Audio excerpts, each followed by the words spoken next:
Bismillahirrahmanirrahim. Assalamualaikum warahmatullahi wabarakatuh.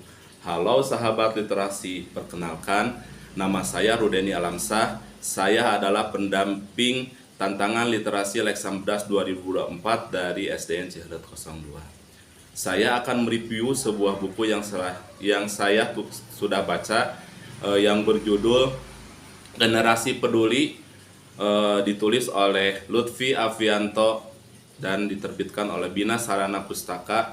Jumlah halaman dari buku ini adalah 66 halaman.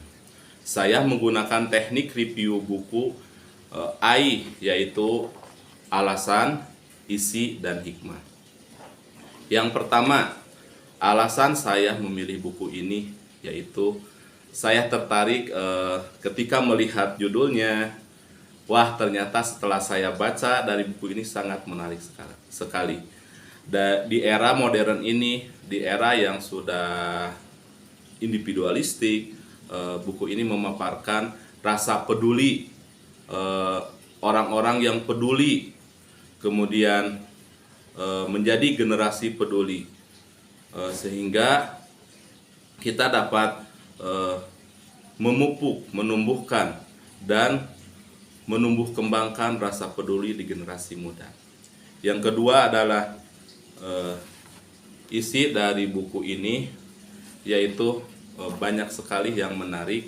Yang pertama, di era yang modern, rasa kepedulian, rasa kemanusiaan yang sudah pudar ataupun hilang, ternyata di buku ini masih banyak orang-orang yang peduli akan kemanusiaan, akan orang-orang yang ada di sekitarnya. Rasa empati, simpati, kasih sayang ini muncul pada orang-orang yang pejuang kepedulian. Rasa peduli bisa dimaknai sebagai yang pertama, kepedulian itu harus hadir secara sesungguhnya. Yang kedua, peduli tanpa mengenal batas. Dan yang ketiga, kepedulian tidak merugikan. Dan yang keempat, rasa peduli tidak perlu menunggu. Dari buku ini kita dapat meneladani kisah-kisah orang yang punya rasa kemanusiaan yang begitu tinggi. Yang pertama ada Rachel Corrie. Rachel Corrie ini berasal dari Washington, Amerika. Dia menjadi pejuang kemanusiaan. Dia datang ke jalur Gaza untuk membantu orang-orang yang terkena imbas dari serangan Zionis Israel. Dia rela, dia berjibaku untuk membantu orang-orang yang ada di jalur Gaza ataupun sekitarnya dari kekurangan, kelaparan, kesehatan. Dia ikhlas, ridho dalam dirinya membantu manusia-manusia yang atau orang-orang yang menjadi korban kekejaman Zionis Israel. Yang kedua adalah Muhammad Yunus. Muhammad Yunus ini bisa kita teladani, bisa kita ambil atau contoh. Muhammad Yunus ini adalah seorang dosen yang merasa sakit, merasa peduli akan orang-orang yang miskin. Dia adalah pejuang kepedulian, memperdayakan orang-orang miskin, khususnya yang ada di sekitar kampusnya, yang orang-orang miskin yang tergeletak di daerahnya ataupun di sekitar kampusnya. Dia merasa iba, simpati, merasa empati akan mereka diperdayakan, orang-orang miskin itu agar bisa bangkit menjadi orang-orang yang lebih baik dari keterpurukan, dari kemiskinan yang dideritanya. Sangat luar biasa sekali Muhammad Yunus ini memperjuangkan, memperdayakan orang-orang miskin di daerahnya. Dan yang ketiga, tidak kalah menarik, yaitu Andi Rabiah. Andi Rabiah ini berasal dari Indonesia. Ia menjadi suster.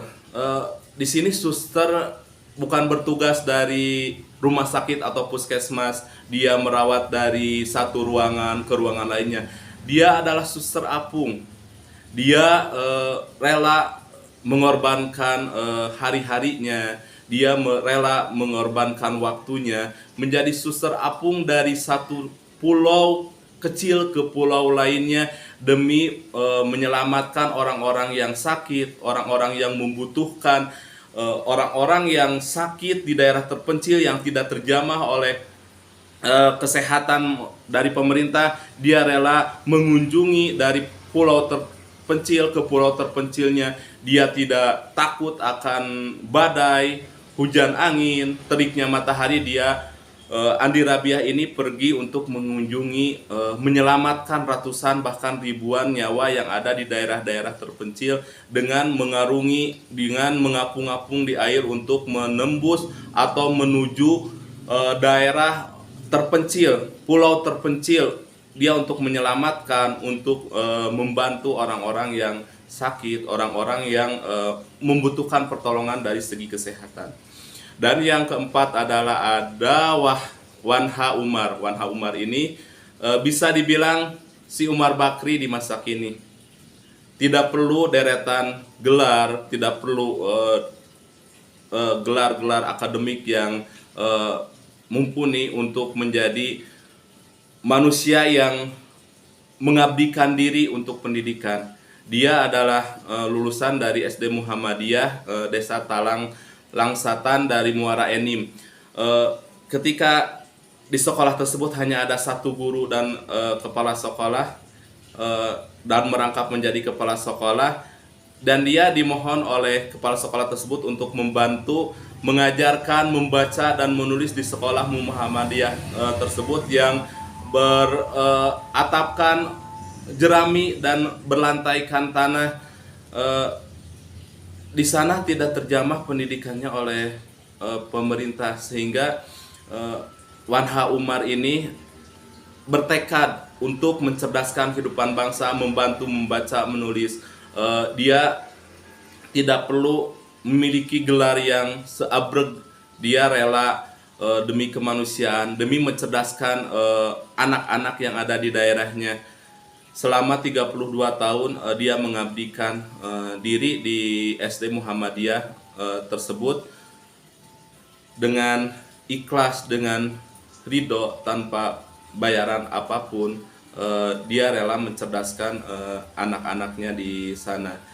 Dia merangkap sebagai guru dan dia juga merangkap sebagai kepala sekolah. Sangat luar biasa sekali di era yang begitu pesat. Masih ada pendidikan yang masih belum terjamah, sehingga menimbulkan rasa empati dan simpati, menimbulkan rasa kemanusiaan, kepedulian yang begitu tinggi dari Wanha Umar. Sekian dari saya pemaparan dan hikmah yang saya dapat ambil. Yang pertama yaitu dari buku ini sangat menarik, sehingga menggugah diri saya, mengobarkan rasa empati, simpati diri saya agar saya menjadi pribadi yang lebih peduli lagi akan orang-orang di sekitar yang membutuhkan. Dan sebagai pendidik perlu sekali untuk menjadi role model, menjadi figur yang lebih baik, figur yang memiliki kepedulian yang begitu besar, sehingga bisa menumbuh kembangkan, memupuk jiwa peserta didik untuk menjadi generasi peduli yang memiliki rasa empati, simpati akan orang-orang di sekelilingnya. Sekian pemaparan review buku saya tentang generasi peduli. Cukupkan. Sekian, salam literasi. Assalamualaikum warahmatullahi wabarakatuh.